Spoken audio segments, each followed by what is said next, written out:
It's a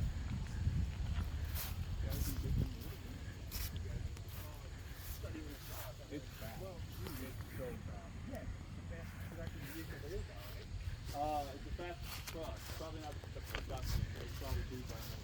I think. Yeah, it's faster than that. This is only the mid-tier one. Grandpa, this is going to be good content for your YouTube channel.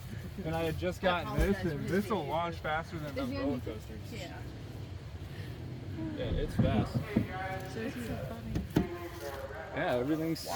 It's got like two 120 volts in the back, and then it has a 240 volt. So you could run a 50 amp welder off of it. You could run a washer off the back of it. It's really cool. But so this is tent mode is what we're in right now, and that self levels.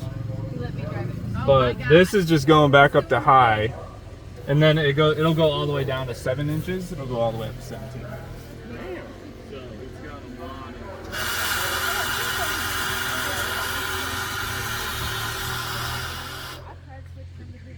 Yeah. This is it.